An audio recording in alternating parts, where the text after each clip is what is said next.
Welcome to the Morning Skate Podcast. This is your host, Matt Moody. I'm here with DJ Mitchell. We're doing that hockey. First big slate of the year. We got 6 games on Wednesday night, 100K up top over on DraftKings. So we will go game by game through this slate, giving you all the news, notes, and plays you could ever ask for. DJ, hit that music.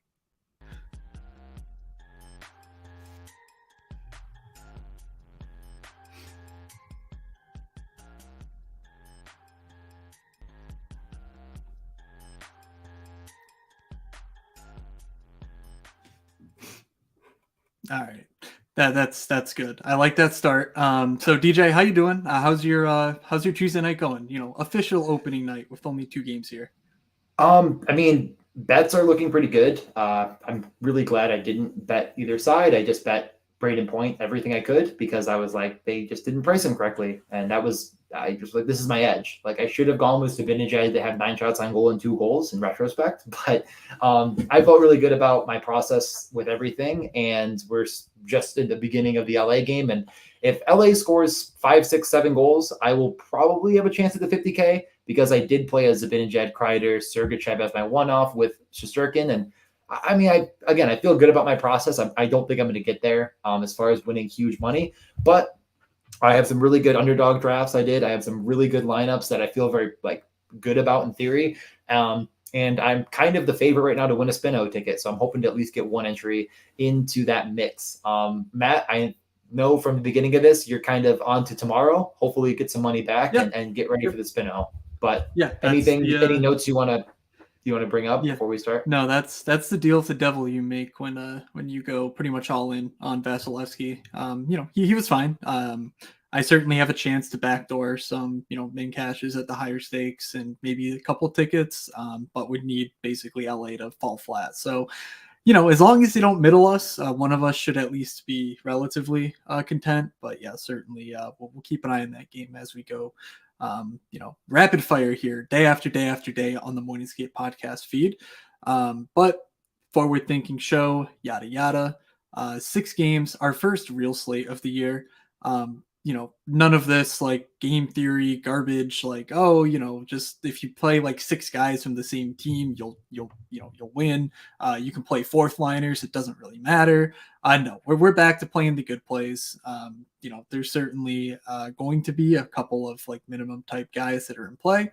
But for the most part, you're sitting here with your normal 4-3-1 type stacks. You're being intelligent about things rather than just sort of trying to throw whatever at the wall, trying to be unique like the 2-game slate. So let's shift our mindset, shift our focus, and take down some big money over specifically on DraftKings. So DJ, how do you want to start this? Yeah, but with everything, just I guess quick housekeeping. We'll probably do it at the start and at the end. Puckluck.com, we do have DFS projections up now. They're a bit of a work in progress. I think they're sound enough. I mean, I feel like it made enough sense, but definitely want to see it with a few more games.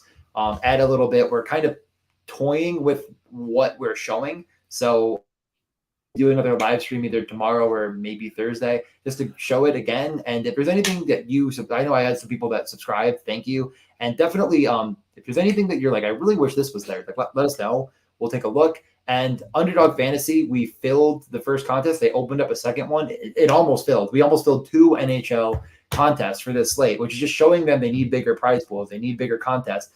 I mean, it was $750 to first. The second one was $500 to first.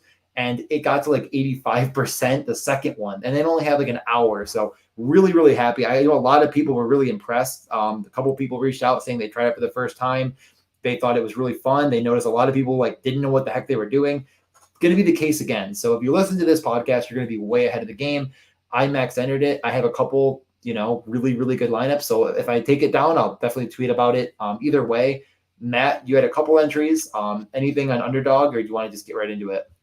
I literally did that one team and then I got busy. I kind of got, I did it hoping to find one of the people that would auto draft to lock first, and it didn't happen. So you were in the draft, and I'm like, you know what? DJ's gonna be the shark here. I'm not trying to fight him for $750. It was funny to I got a message from Eagles. He was so good at best ball and everything. He's like, "When are you done drafting? Because I can't do another lobby with you." And I was like, "Hey, man." He's like, wait, post the link in the Discord, by the way. Or can What I do that?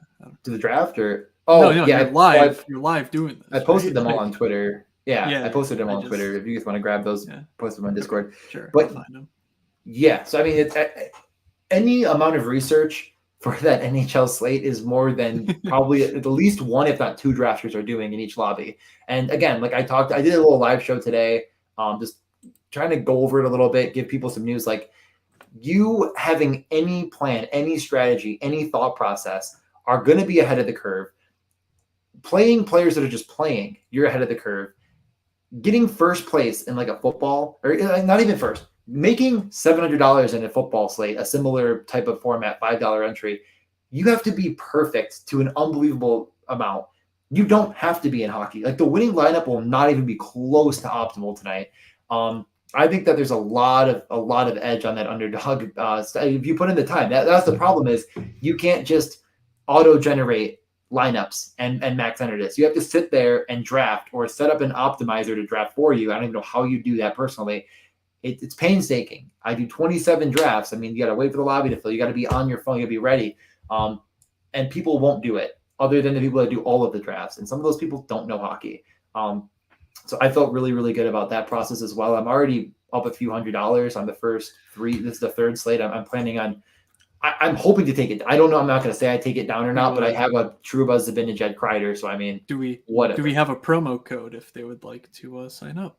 Oh, wow. Promo code There it MSP. is. There it is. There it is. We'll give you a match deposit up to $100. We're still working with them. Actually, I didn't check my email all day. I expect stuff to come because they have taken notice that all the other sports aren't filling right now. I mean, baseball wasn't closed. Football is not going to fill the resurrection drafts. Yeah. Draft them if you'd like, because there's just a ton of overlay. Hockey fills everything right now. And I'm telling them that it will continue to fill if they give us what the community wants. People want to win money and they want to win. Like I think, and again, like, please tell me if I'm wrong, Matt, people would like different structured payouts than just 90% of the payout being in the top three. Mm-hmm. They're willing to work with us. They're willing to do what we want. If you are someone that's grinding edges, this is a very big edge. Yeah. This is a yeah. So, okay. Let's get DJ off of this platform. All that stuff though, the betting, the underdog is legitimately like there is opportunities there. So of course, if you've been listening to us, you'll know exactly how to do all that stuff. But let's dive into this Thursday night slate Wednesday night slate before we get too far ahead of ourselves. We do have 6 games. We haven't even gotten to the point where we read them off yet. We have Toronto visiting Montreal, 7:00. Also at 7, Boston at Washington, Columbus at Carolina, the final 7:00 game. And then we have 3 9:30 starts or later in Chicago at Colorado, Vancouver at Edmonton, and Seattle at Anaheim. Pretty interesting that basically 4 of these 6 games are mismatches. Obviously, Toronto is a mega favorite over Montreal. Carolina is a superior team to Columbus. Colorado versus Chicago is, laughable. And then, maybe Edmonton, Vancouver isn't quite as lopsided, but certainly when you consider McDavid versus Vancouver defense, that obviously stands out. So just from a macro sense, combining any of those 4 teams with any of the other 4 teams is likely to give you a pretty unique flavor to your lineup. If you're smashing together like value pieces from, say Carolina and Colorado, for instance, you might run into some just, people having similar lineups to you, maybe, be intelligent with it, I would say. But basically, if you're playing one of those 4 teams and then a different one of the other 8 teams on the slate, you're probably fine from like a top-down, really high-level view of the slate. Let's get into things. So you want to start at Toronto, Montreal, or do you have any macro-level thoughts? I mean, I would say my biggest macro-level thought is every game is at least a 6. Only one not favored to be over is Seattle and Anaheim, which I don't think is I think it's right on the nose too. The highest total is that we're going to start with Toronto, Montreal, but assuming that none of these games are truly way out there compared to the others, like we're all within a half a goal of each other. I think just keep that in mind when you're making your lineups, that there's really no reason to fade any individual game there's no reason that players on Anaheim or Seattle could not outscore a bunch of cheaper guys on Colorado, like you're saying. And I feel like they're going to be underowned just because people are just going to not look at that game as much because it seems boring. We're going to go to all of them. We're going to tell you why maybe you should consider it, but I don't think that there's any game that you should be even close to putting to the side. I think all of these games are in play. It's 6 games. Like, keep in mind, make multiple lineups, especially include them all. So let's start with the first one, though. This game is featuring a defense that I think a lot of people are very low on in Montreal, a goaltender in Jake Allen that's can be good at times, going to be a very low-owned goalie, and a Toronto stack that's affordable, like Marner under $7K to start. Bunting is not on the first power play anymore. We're expecting Tavares to be in 5,300, and Austin Matthews is going to probably be one of the more high-owned players on the entire slate, one of the best rate shooters in the league, if not the best rate shooter in the league, and clearly the reigning Rocket for sure with 64 goals last year. So Toronto will be popular, but we also have Washington with Ovi. We have Colorado with McKinnon. We have McDavid. So some of those guys that can eat into his ownership. So Matt, I really don't think we got to go too deep here. It probably starts and ends with the McDavid line. What are your thoughts on Matthews? Yeah. Oh my God, the Matthews line. Yeah. Sorry, yeah, no, you're good. I'm just being annoying. Everyone knew you meant Matthews. Yeah, I mean, it's Toronto. You're not getting any values really. Like Marner's the closest, I think, to a value, but the slate itself is priced in that, like, I don't know. I kind of prefer Mikko Rantanen for 200 less. I kind of prefer, getting like a shooter like Patrick Laine or Cole Caulfield in this like 6K range rather than spending up for Mitch Marner. So it's definitely going to be difficult to stack up Toronto.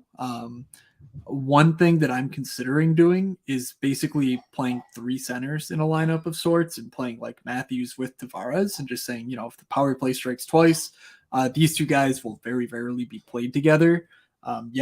3 power play goals, they could easily both get there, independently without needing, say a Marner or any other sort of secondary piece to get there. And then the last part is Morgan Riley is 6,800. That's really expensive. I don't think I can pull the trigger on much in Toronto outside of a Matthews and, that 2-man stack I'm saying with like a Marner or Tavares. But I got to say, just because of the sort of like the pricing and how tight things seem, I'm not sure that Matthews is, high, like first on my list in terms of places I want to spend up on this slate. I don't have any interest in diving deep into like these value pieces in Toronto. Is there anyone that you were interested in on the Toronto side of things before you hop over?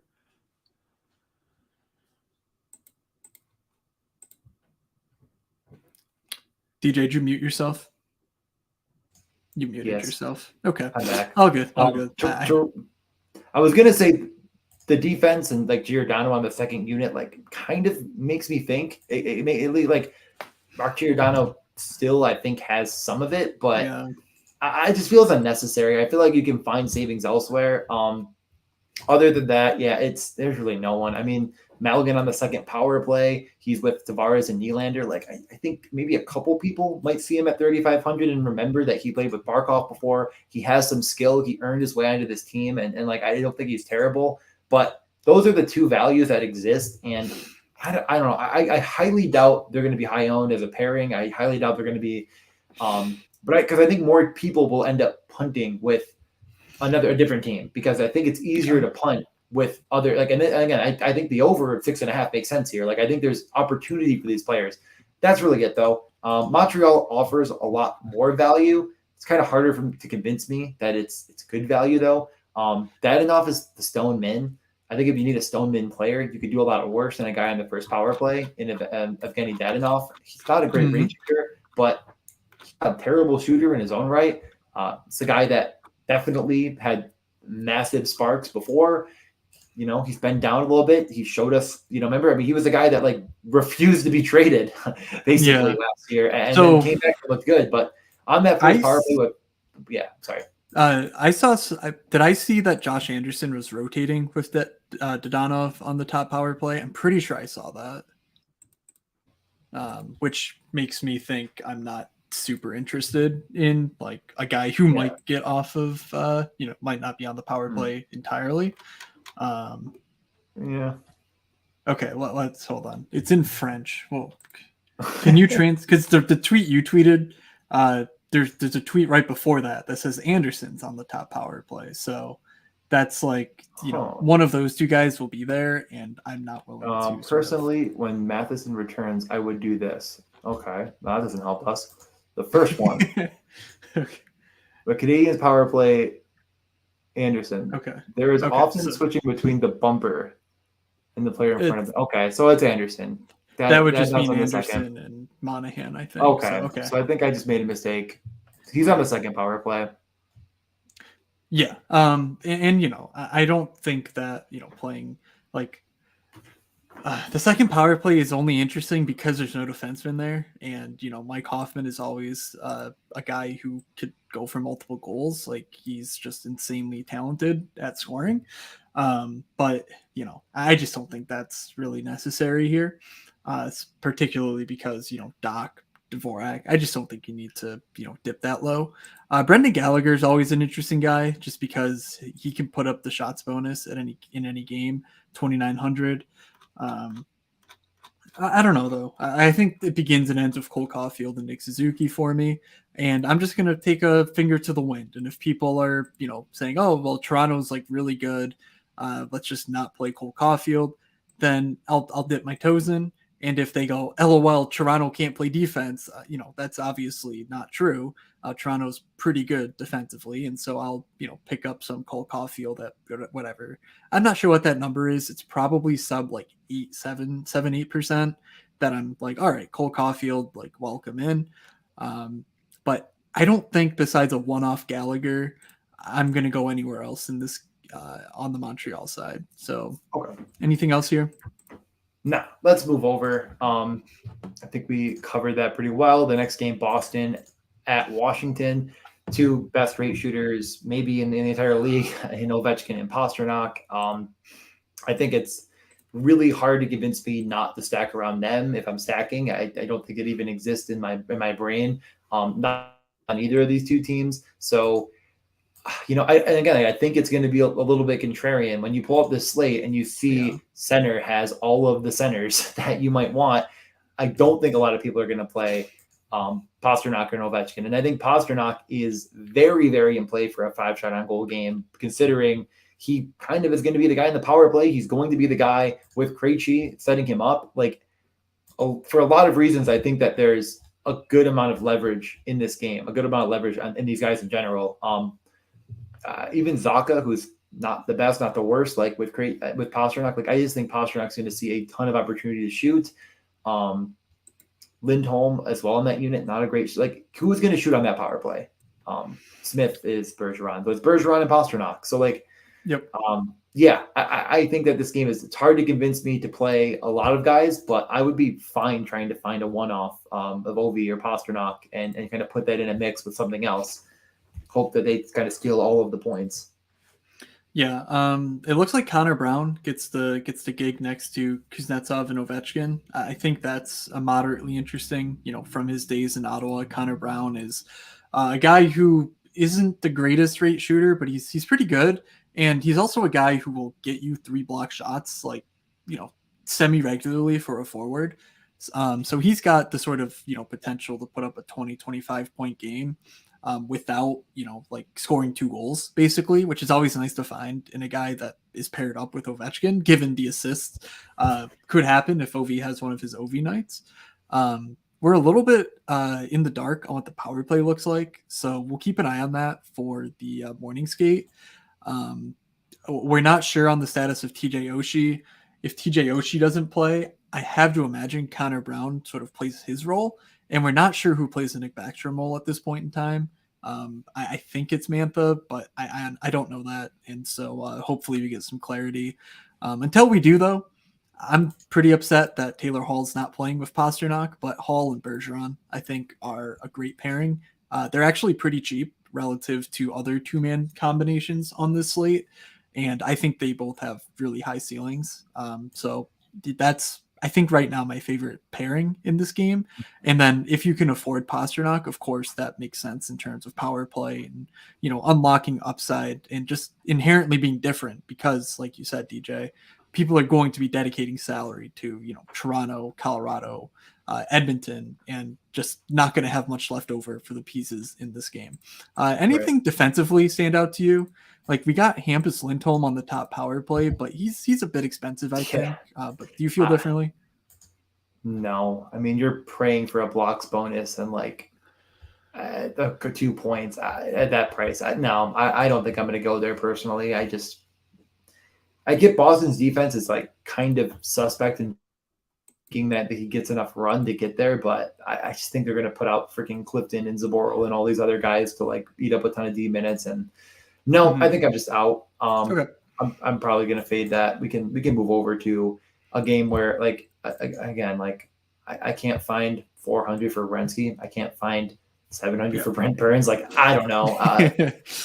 Maybe we'll take a quick like macro look at the slate afterwards. But I think this next game has quite a bit more to it with the pricing. I don't want to say it's going to go overlooked completely, but I do like this Carolina side a pretty good bit just because of the price. I don't even think it's just like no one's like not no one. I just feel like it's going to be overlooked because Columbus got better. People are going to they got Gaudreau, they got excitement, they got but it's the Carolina freaking Hurricanes. They're going to dominate Corsi. I don't trust the goaltending in Merce Lincolns, who's probably going to be starting. So I'm pretty willing to take a stab at Carolina here. And I think I'm definitely going to be mixing them in with probably some other upper stacks and a couple punts to make it work. Brent Burns is just going to – I think he's going to return to monster form. I want to be early on him. So I don't know if I'm going to go more than a 3-man here. Maybe I find a 4-man Carolina that makes it into one of my lineups because just think it's going to be unique. And I'm like, I don't think you're over like Seth Jarvis at 3,500 to fit in with Aho and Burns. Like makes a lot of freaking sense to me. And I can still probably get another upper tier stack like a Marner and Matthews, maybe even a McDavid if I'm not with all of that, but I can still get one of those upper tier stacks to go with it. Yeah, I mean, Seth Jarvis at 3,500 is probably the most mispriced player on the entire slate. It's going to be close. Yeah, there's just like I don't know. It's really hard to put into like the without having like the numbers in front of me on what he did last season exactly. But this guy was unbelievable last year for not insignificant amount of time for the Hurricanes. He's going to be on the top line. He's going to be on the top power play. He has prospect pedigree. Like DraftKings has gone ahead and made a lot of aggressive pricing adjustments. A couple guys we'll get to later on in the show, like Andrei Kuzmenko, Dylan Holloway, Mason McTavish, like all these guys who are coming into the league with some pedigree or various levels of professional success between them in good spots. They're priced up to the point of or even higher than Seth Jarvis, who's been in the NHL now for a year. He's proven that he's a goal scorer in this league, and he probably has the best role and the best matchup out of all those guys. So Seth Jarvis to me is an absolute no-brainer in terms of like guys that I'm willing to be far over the field on this slate. So cash yeah, game. it really, yeah. Dare I say cash game lineup? I mean, if one was to do such a silly endeavor, for sure. Like there's nobody I think point per dollar that beats Seth Jarvis. Close though is Brent Burns. 5,900 for this guy playing on the Corsi Canes. Not sure why he's a full 1,000 cheaper than Morgan Riley, than John Carlson. He's 2,000 cheaper than Cale Makar. And if you bet me straight up Makar versus Burns on most slates, you're basically doing a coin flip. I think Makar has a much higher ceiling, but not to say Burns doesn't have a monster game in him as well. So yeah, Burns and Jarvis, I think, make a ton of sense. And tack on Aho, tack on Teravainen, sure. Anyone else here that you want to talk about? No, not really. I think that pretty much does it. I think it's just for me. I'm probably gonna either roll through the top line or if we get worried that Svechnikov is top power play for some reason, I might go with like Svechnikov Burns as like a 2-man. That might be a little bit unique. But if Svechnikov's off that first unit, we're probably not getting that news because they've been telegraphing for weeks that Seth Jarvis is going to be power play 1. So yeah, I'd be shocked if they changed it. It'd be both. Okay, but yeah, no, not really that interested in anyone else. Just I mean, yeah, I would love for them. I would love for them to get rid of Teravainen, but you know, yeah. Columbus side, again, I don't know. I find it really, really hard to believe that the Canes are going to give up a massive slate breaking. I don't like to target the Canes opening night. I guess maybe you could convince me that it's going to be under own, but it's probably gonna be a no for me, dog. Maybe as a one-off, I consider Line A, and then that's it. Yeah, Line A certainly has multi-goal potential. It's not like Gaudreau's that expensive. Like, I kind of think if you play Line A, you should be strongly considering Gaudreau, but it does make sense. We know that Line A is going to be the guy that does the scoring in most cases, and that's their intention. So I do like that. Yegor Chinakov is 3,300. He's gonna be a shooter in the league. He's playing alongside Roslovic and Jake Voracek, and that's a pretty good spot. He should get some power play run. I think he makes sense. It's unfortunate that Adam Boqvist is 4,800. Again, it's like high price this slate. But yeah,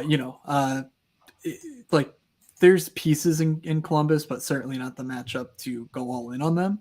But I might sprinkle some. Just know that your first line is going to be Jenner, Gaudreau, Line. Expect them all to be power play 1 as well. With Zach Werenski, it's expensive, but it's not that expensive. So if you really want to get different, have at it. I don't hate it by any means. Is the last guy in Voracek? Is that power play? On the top power play, I believe so. Yeah. I mean, Chinnikov, or is it? How do you say? You said it differently than me. It's not Chinnikov. I think you're right. Chinnikov, I think is right. Yeah. I truly think there'll be multiple 5-shot on goal games from him, and might it be? I don't like. Maybe not. I might not buy here, but I do think he is going to be a guy that's going to putter around the 3K mark and be a guy that is who you needed in that low salary role at some point. So good call there. But we can move over to Chicago at Colorado. I mean, you got to be jamming Patrick Kane, who's more expensive than every single Colorado winger. Don't get the pricing here. I got to be honest. Not going to be a lot of love for anyone in Chicago. Not surprising. And they're just not priced down at all. Usually the thing about playing Patrick Kane is that, at least, that you're getting his line mates for cheap. Obviously not DeBrincat, but all the non-DeBrincat lineups or lines last year, that third guy was cheap. And this year they're like, hey, Patrick Kane's pretty good at the hockey. We're going to price him way up. And then we're going to price up Max Domi and Athanasiou to 5K each. And yeah, that's just a no-go for me. Yeah. Seth Jones is 6K. I just don't think you can play Chicago here personally. No. I mean, Chicago's defense truly has Jack Johnson on the top pair with Seth Jones. Just not a great defender. I mean, I'm not saying you need to have a lineup that has 5 Colorado guys, but I might end up at least just throwing one in there just because, man, if they really just freaking roll them, I wouldn't be shocked. This is a very, very bad team. And Rantanen 6,700, that's a great point per dollar play. I love him. Lehkonen 4,800. It's probably that's the right price. I mean, he should be at least 4,800. I think so. I'm gonna have some. Makar is expensive. I mean, I like you were saying, could that be where you get different, where you do that? You just do the 3-man stack without Makar and hope that the power play isn't how they do it. Maybe the refs have mercy on Chicago and don't call a ton of penalties and it could be someone else. And, the one thing is Colorado, you look at that D pairings, if they're up big, are they really going to roll Makar 25 minutes when you have Gerard, Byram, Taves, Manson, and Eric Johnson? You might as well not burn the guy out game 1. So I think you could convince me not to play him in the mix just to try to afford Matthews, McDavid, maybe that Carolina stack. But yeah, it's going to be Impossible to convince me to play Chicago. No one's going to do it. So if you want to get Galaxy Brain, I mean, have at it. I won't. But yeah, it's really easy to find the right Colorado pieces, and the other lines are also cheap, like Erod, even Nertushkin to fit in with like a 4 or 5 man. Anything you want to mention though? Yeah. No, I mean, I love playing basically all 5 of that top power play for Colorado.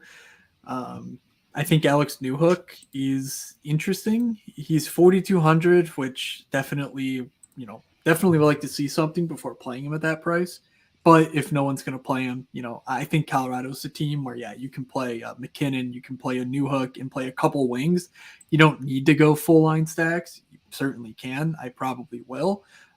But if this team scores 5 or 6 goals, like, is absolutely well within their range of outcomes. You can get the goal scorers and really build a good lineup without needing the perfect correlation. I think Nichushkin and Lehkonen are both like 1,500 too cheap. Like, I honestly think Nichushkin will be a 7K player by the time Landeskog gets back. And I think Lehkonen has that Nazem Kadri potential in him from last year. So these are 2 guys that I will certainly be over on, with obviously McKinnon going along for the ride and Rantanen as well. Last guy, Bo Byram, 3,800. He's the perfect guy to throw in there if you can't afford a Kel McCarr.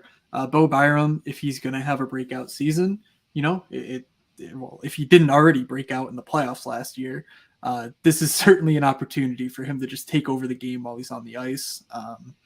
And like you say, do you need to play Kel McCarr 28 minutes? Probably not. And that benefits a guy like Bo Byram, who should be getting second power play run as well. So big fan of Colorado all around. You didn't need us to tell you that. No, for sure. And I was just kind of pulling it up. Power play, Rantanen, McKinnon, McCarr, Tushkin, Lehkonen. But yeah, we can move over. Last note, I really find it incredibly hard to believe that Georgiev or Francois, whoever, I don't think we know who starts, right? Do we know?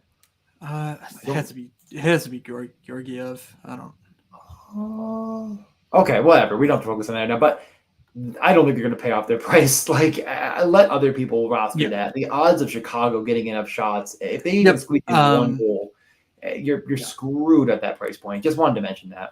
Yeah, paying that much for goalie on this slate seems really tough. So yeah, I'm not going to be doing it personally. Okay, I think Vancouver Edmonton actually is a very enticing game as well to get game stacky with, because it's really, to me, it's pretty like easy to talk yourself into if this game goes off. All the guys that you think do really well probably do. McDavid and Evander Kane are maybe the most expensive 2-man stack of a center winger on the slate, which doesn't really bother me too much. The only concern is that Evander Kane might not always be first power play. They kind of rotated him with Hyman. There isn't, basically a long way of saying there isn't a ton of value here. Even Evan Bouchard, 4,700, was kind of hoping they'd slip. I don't think it's the wrong price. And they probably, like we're saying, like a lot of the guys we love kind of priced correctly. He's also not. It's him and Barry are going to split the power play 1 role. That kind of sucks. So on the Edmonton side, everyone's priced correctly. There isn't a lot of clear value. Even Dylan Holloway, who was with Draisaitl and Hyman, is 3,800, which no power play run. Kind of hard for me to, play him over a guy like Jarvis, when I can probably stack a little bit differently with Edmonton. But all other guys are going to play because it's Vancouver, and Vancouver gives up goals. But I'll pass it over to you. Anything on Edmonton that you want to target? Because you can get weird with Edmonton. Like I'm saying, there's a lot of ambiguity adds that value of, like, you could just do Bouchard and hope that people say, well, screw it, I'm not going to do it because Tyson Barry's there. Like, the thing about defensemen is that you have to play 2 of them, and a lot of the guys we want to play are priced way up. I think Brent Burns is very much in play, but after that, I mean, Evan Bouchard at 4,700 feels much cheaper after you sort of play around with like the lineups you're building, just because, like, priced above him, there are guys who you have no interest in. There's only a couple guys priced below him that like have, nominal roles, power play upside type. And Evan Bouchard is probably going to be a top 10 like shots plus blocks defenseman in the league this year. I don't know if that's an insane thing to say or not. I haven't necessarily stress tested that idea based on last year's like rates and whatnot, but it certainly sounds like they're willing to give him a bulk of the power play one opportunities that were kind of going to Nurse last year, as far as like, when Tyson Berry decides to stop being bad and get off the ice. Uh, Evan Bouchard is the guy to rip bombs, feeds from Draisaitl, from McDavid. And that price, I think, makes a lot of sense. Of course, like you said about the Evander Kane thing, it makes a ton of sense when you play McDavid with Evander to just play Bouchard, because, Kane and Bouchard are kind of those power play pieces that are glued together a little bit. Certainly one of them could be on the ice without the other, but it seems like their intention is to play the big three, the full power play, and to mix in those two guys to sort of be fresh legs, or, whatever. So um, I really like Evan Bouchard. I think he's probably in the top 3 of my defensive exposures on when Wednesday's all said and done. But yeah, otherwise, I don't have any huge interest in the Edmonton forwards. Like, basically, if you can grab McDavid, just play whoever you want with him. Pull Yarvi, fine. Evander Kane, if you can afford it, fine. Evan Bouchard, obviously fine. But unfortunately, Dylan Holloway at 3,800, I just don't think I can click him over Seth Jarvis unless Seth Jarvis is going to be 40% owned, which I don't think that's happening. So Vancouver, let's talk about your boy. Okay. Yeah. Well, it all starts and ends with 3,300 Andrei Kuzmenko.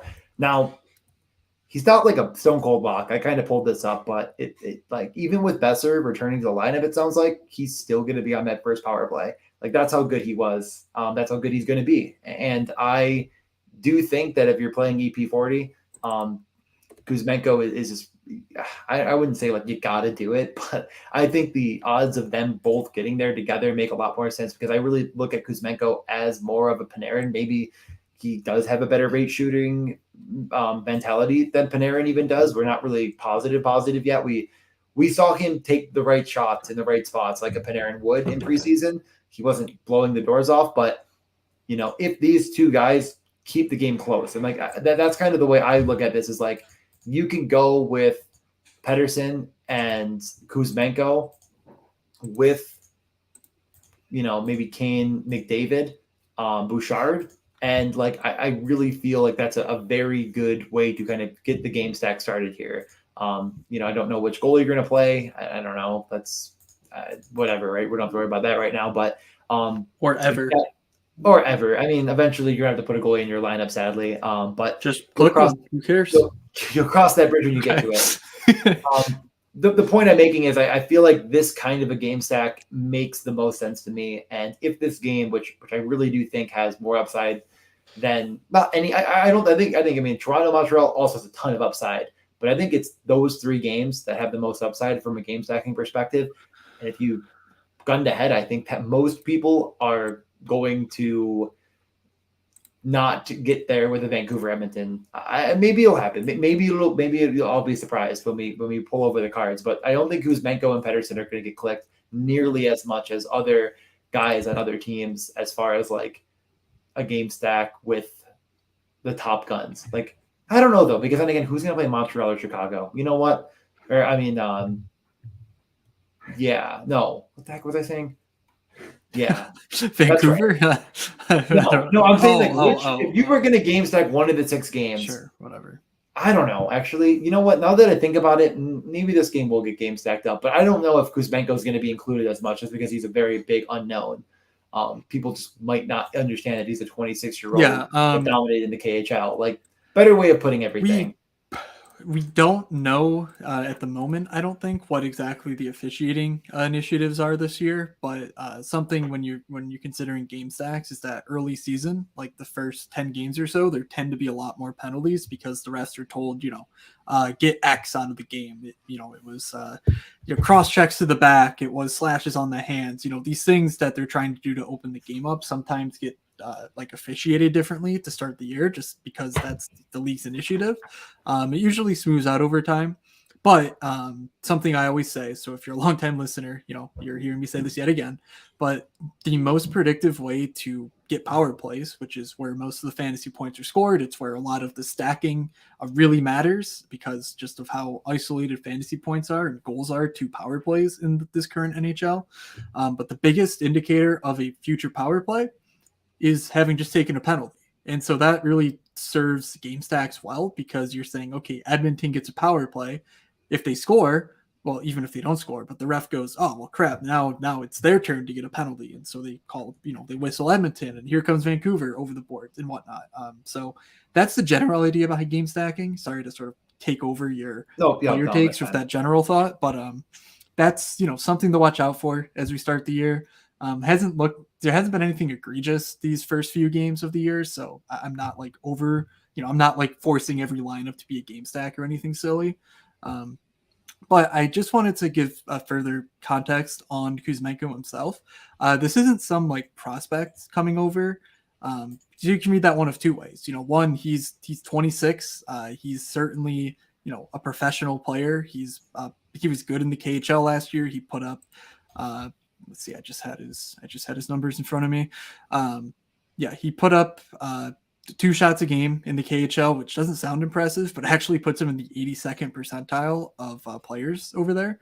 And so he's not like this can't miss guy. He's not a Kaprizov, but given the role, given the exposure to Elias Pettersson, I absolutely do think he is in the mix. I think he's sort of right there in the Mets behind Seth Jarvis in terms of like ways to save salary in order to spend up for multiple, star pieces. So certainly we'll be considering a multitude of Vancouver guys, probably except for JT Miller. Sorry, JT, I don't think you're doing the 100-point season again this year like you did last year. But there's a lot of guys in play. Ekman Larson is somewhat interesting at 3,500. Just again, defense is pretty rough. So he's going to get minutes. He certainly has potential to put up points for us without needing too much to go right. So I like that. Anything else before we move to the final game?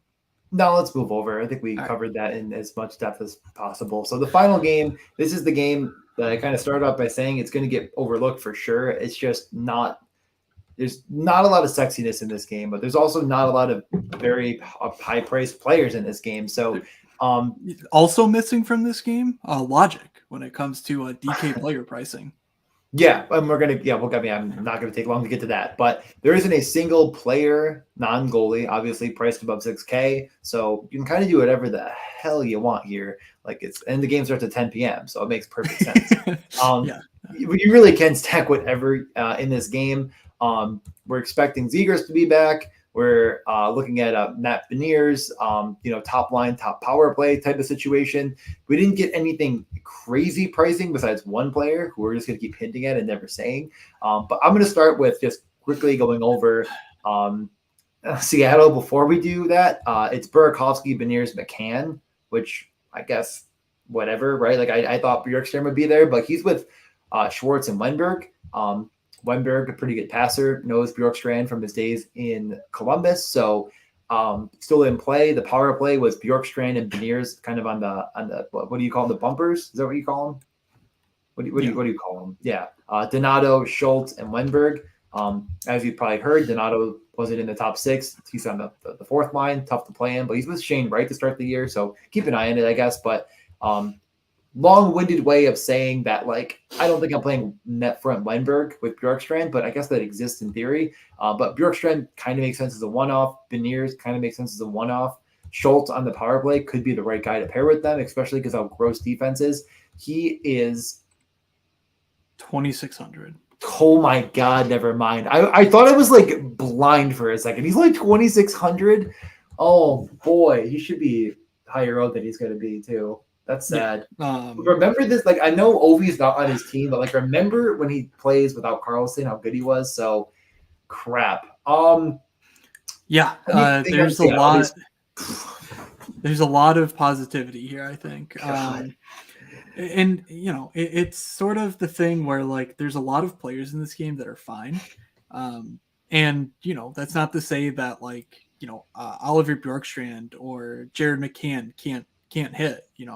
They certainly could hit their upside, But there's pieces in this game less than $4,000. Let me just read you a list of players to consider and maybe why you should consider them. Starting off at the center position, Ryan Strome, 3,700, gets signed to come in as basically the de facto 1B center. He's playing the exact same role that he did in New York, it seems. He's on the top power play. He's playing with Troy Terry. Also, Troy Terry, 3,700. Ryan Strome and Troy Terry are power play 1, line 2, but should get a bunch of minutes together. Troy Terry should not be 3,700 on any slate, let alone in a matchup at home against Seattle. So Troy Terry is right up there with Seth Jarvis in terms of like viability. And then I love Ryan Strome just because of the price. You need that money with Trevor Zegras being 57, with Matty Beniers being 58 in this game. Like, yeah, those guys are fine, but Ryan Strome is just a better point per dollar play.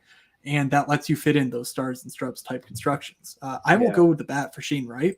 Shane Wright, yes, he's on the fourth line. Yes, he's not on the top, he's not on a power play unit. So I don't think you can play Shane Wright specifically in anything but like the largest of large field GPPs. Like, I don't think he makes sense even in the 360, 100K to first, honestly. But the fourth line in Seattle doesn't really mean that much. Like, Dave Haxtell is a complete donkey.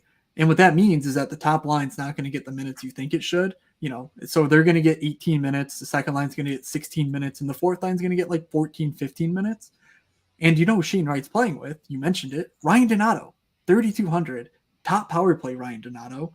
Pair him up with Justin Schultz. You can do whatever you want on the rest of the slate. So, like, those are a bunch of dudes that just are – it's senseless to why they're so cheap. And that's not even getting into the Jordan Eberle, Jaden Schwartz. Like, these are NHL players for less than 3K for some reason when there's literal guys out of college being priced at 4 or 5K on this slate. It's just a little silly. Wookie got there a little bit early for us, but yeah, he did. Net front power play too, and there's really no reason to believe he's going to see under 15 minutes of ice time. Maybe he gets up to 16, 17. You could literally convince me to play any of these power play guys. Like, I feel like Bjorkstrand, Donato, McCann are three guys that I love their shot, so I'm a little bit more interested in playing maybe one of them, and maybe Beniers is going to be that guy as well. So like, my problem is like, I would love to just tell you, like, you know what, you can get weird with Vince Dunn, but like, he's 5,100. Like, never mind. Just play Schultz because Schultz is actually just as good, if not better he's basically, I would say he's almost just a slightly better Vince Dunn, in theory, and he should see good minutes, and he's playing with Alexiak, and like, that's just let him play offense, and like, everything leads to this Schultz play being so good. It's silly what you could do with a lineup. There's your value. Pieces here. There's strewn about bits of value on this slate. So I think as long as you're keeping your ear to the grindstone, making sure that there's not a certain site, say Stochastic or whatever, really hyping up a certain one of these value pieces, you can just mix and match with them. I don't think any of them besides Seth Jarvis, honestly, stand out that far above the rest. Like, if Justin Schultz is going to be, 40% owned, like Keith Yandel was to one slate, he was 2,500 back in the day. Like, it's a fine play to fade him. But unless he's that highly owned, like, there's really, there's tons of avenues to go. There's 4 high tier teams to sort of spread out exposures. So I think this slate makes a ton of sense for far of like a GPP perspective. So looking forward to this 100K to first. I'm gonna ask you 2 questions before we do stacks of guaranteed goals, which we didn't do last slate, which was a 2-gamer. So who cares? Yeah. Question number 1. I feel like I totally lost my first question. Then it was a good one. Hold on, I'll get it back. Oh, I remember it now. If you don't subscribe to Stochastic or any of these sites, is there anywhere that maybe people talk about like what the ownership looks like that maybe you could go to that you could visit for free? The Morningscape Podcast Discord. Great. Be sure to DM us if you want to get in there. We're always talking about the slates. I mean, we would never, ever give away information that's paid subscription ever. I mean, that would never happen. But if someone accidentally said, "Oh boy, like ownership could be up on this guy," and okay, well, I guess, or I watched the show that they did and they talked about it for free. It's like, I gave it away. Now, what are we gonna do? Right? He said it, and then they gave that away for now. It's public knowledge. But yes, all of that's there, as well as people like Wookie, who is in there right here right now, posting his stuff. He posts really good power play stuff. We're all just kind of posting information and news and notes and stuff to help you make the best lineup possible. Gonna pause you right there. If you're listening and you don't subscribe to Wookiee's stuff, I would at least consider it. He has a lot of good stuff that he will put together. He'll do the work for you to put together the lines, put together I the need a power hat play too. units. I need one of them hats. Yes. I gotta go. I thought about that today. I was like, you saw the hoodies, right? Yes, but yeah, I mean, I'll take one of these. Wookie, get on that. Give us that store link where we're in. Yeah. We're in, bud. We're in. But all right. Yes. Anyway, just second question. Hit me with it. Second question is because I feel like you started to answer it a little bit. Like, what is the ownership range or the ownership amount where you start to fade a guy on a 6-game slate? Is there, first off, I guess, is there one? But yeah. Oh, so also, it depends on the player, of course. You know, I'm willing to eat into more ownership on guys I feel more confident in. Of course, you know that makes sense. But everything's sort of a relative scale. You know, a Matthews at 25% versus a McKinnon at 15%. You know, those feel ish the same. But as soon as you start sliding one up or one down, that balance shifts. You know, I think you need to. If you're not using an optimizer, I think you just need to sort of keep in mind, you know, your general sense on a guy should be a good enough indicator when you're building these GPP lineups, because, you know, just remember that you're building stacks, you're building sort of team combinations. You're not just playing the individual players usually. And typically when you're stacking around a popular guy like a Justin Schultz or an Austin Matthews or, you know, whoever else on the slate could get up there in ownership, there's always ways to play that guy a little bit uniquely. You know, like I said, playing John Tavares with Austin Matthews, playing, you know, one of the Ryan Donato or other Seattle power play one guys alongside Justin Schultz. So, and yes, Justin Schultz is power play one to Dave, who just joined. So let's get to our top stacks, to our guarantee goals, and let's close this thing out. And also, if you don't, I guess while we're, I retweeted everything, and I'll definitely check again tomorrow on the Morning Skate podcast. I'm going to start just putting all the lines through there. So I have it up if you're watching, but Morning Skate podcast, all the feeds just basically going to exist to have our podcast and any line changes and stuff like that. Just kind of keep it simple. Bets are going to be on my page, and all content's going to funnel through the Hockey Assist Network as well. Okay. Favorite stacks. Yeah, so we'll probably do one upper, one lower tier. Yep. I will just take, you know what? I think Edmonton. I'll just take it off the cuff here. McDavid with Kane and Bouchard. I just think it's so good. I don't think Vancouver is good defensively at all, and I think it's going to end up being somewhat unique because I feel like people are going to convince themselves McDavid's a one-off play or whatever. I'm thinking 3-point night for McDavid. Kane scores 1, Bouchard scores on his own or whatever. Like, I think this game could have fireworks. I like the over here as well as a bet in general. I'm probably going to grab that before I go to bed tonight because I think it's going to go up. Yeah, I'm going to go with Colorado 1. It's not fancy. It's not sexy. You know, it's going to be the highest owned stack, I think. But I'm hopeful that Artturi Lehkonen doesn't quite get the ownership that he deserves on this slate. I think if you're playing McKinnon or Rantanen, you should be playing Artturi Lehkonen. I firmly believe that he's going to have a monster season. And if you feel the need to get, you know, a little bit more different off of that, just play the fourth man in instead of Cale Makar. Just play Val Nichushkin. That top power play should be dynamic. Without Landeskog, without Nazem Kadri, these prices are only going to go up. So getting on the ground floor with Colorado, they're playing Chicago. There's very little friction. And ideally, you know, ownership filters away so that you're not just playing against 60% of the field or whatever with Toronto, with Carolina, with Edmonton also on this slate. So let's get a lower end stack that we can fit those guys in with. I mean, it feels like a cop-out to go with. I mean, Seattle or Anaheim are so easy. So you know what? I'm going to let you pick between the two. I'm going to go with – does Carolina even count? Yeah, it counts to me. Burns, Jarvis, Aho. Burns, Jarvis, Aho. Yep, that's perfect. I think you can fit that. You can fit that. You know, if you Let me just Maybe see if I okay, can. maybe not Kane McDavid, but you can definitely fit that Yeah. in with Colorado. Let me just pull goalies quick. Let's play Grubauer. Oh I yeah, you mean, can fit that. yeah. Okay. And now you just play cheap Seattle with Yeah. Grubauer, and it works. Like, not even you don't even have to stretch it too. You just Yeah. put in. Boom! So Oh, it works. yeah, Carolina's good. Could I even? Love Oh, could I love find that. 100 though? That Um, sucks. let's Damn. see. Yeah. The all right, Which I again, will go. you're allowed to play 3 defensemen. By the way, Matt has 1 GPP. It's just saying that this isn't that crazy. Okay.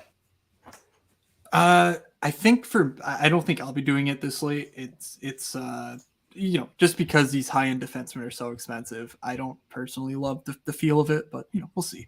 All right, I'm going to take the Ryan Strome, Troy Terry, John Klingberg. Also, I didn't really mention him, but he is 4,500. Um, I wanted this to be the year of Jamie Drysdale. The preseason makes it look like John Klingberg is going to hold that power play one torch for a little while. So, I'm not going to be too stubborn about it. There's years left for me to get right with Jamie Drysdale.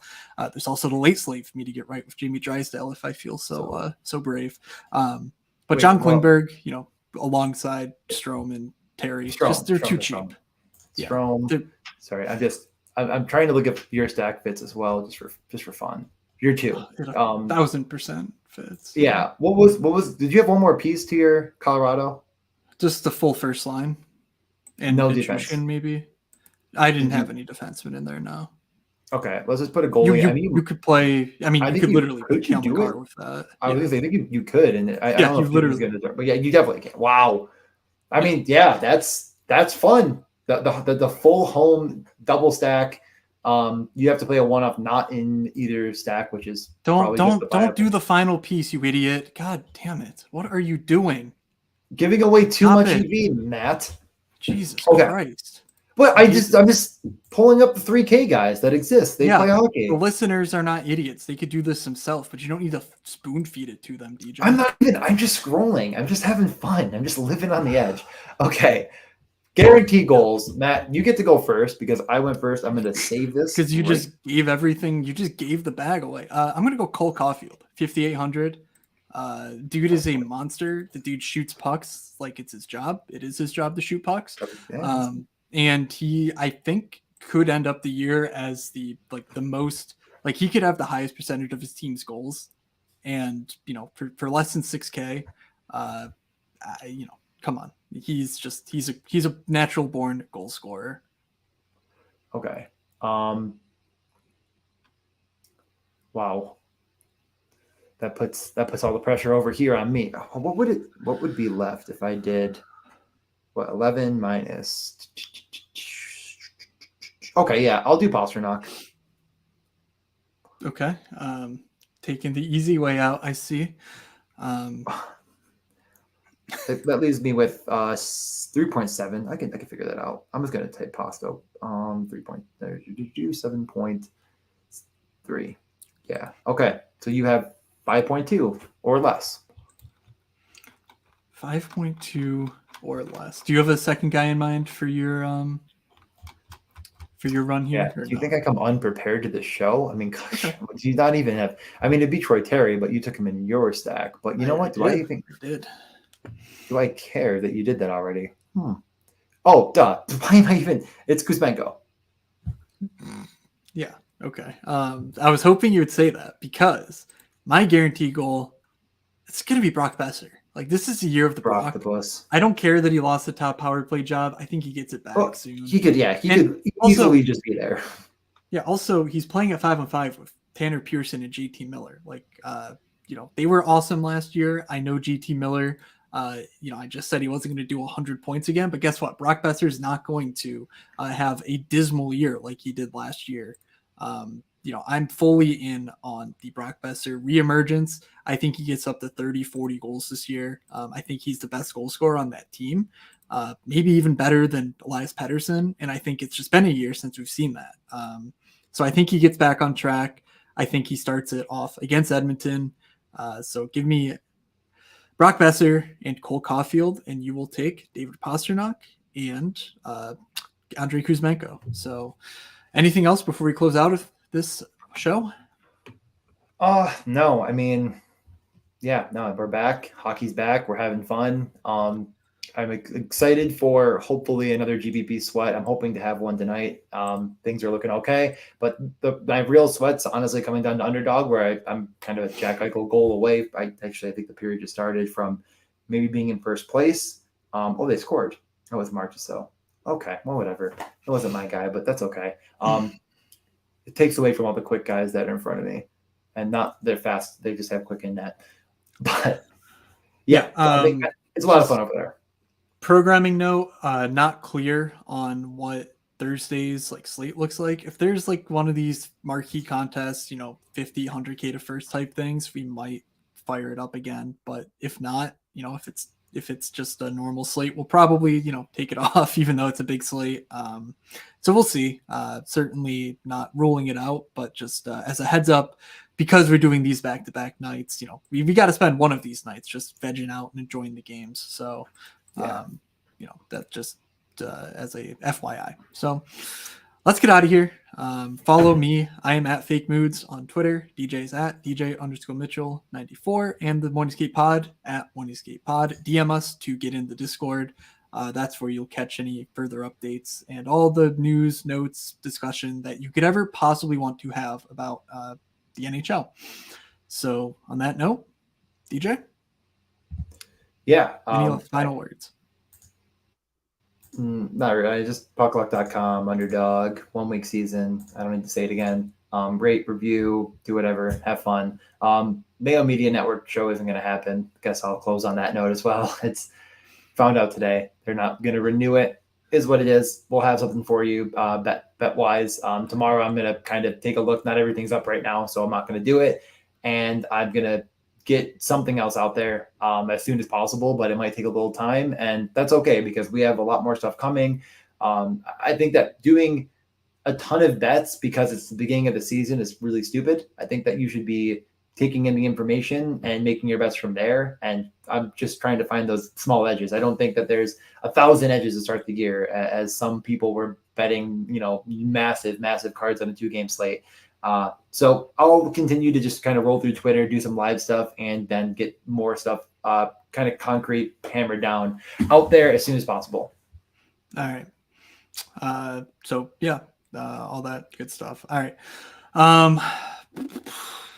Well, let's close it out. DJ, you ready to run the music? All right. From Doug, from DJ, from myself, have a good slate, everybody, and we will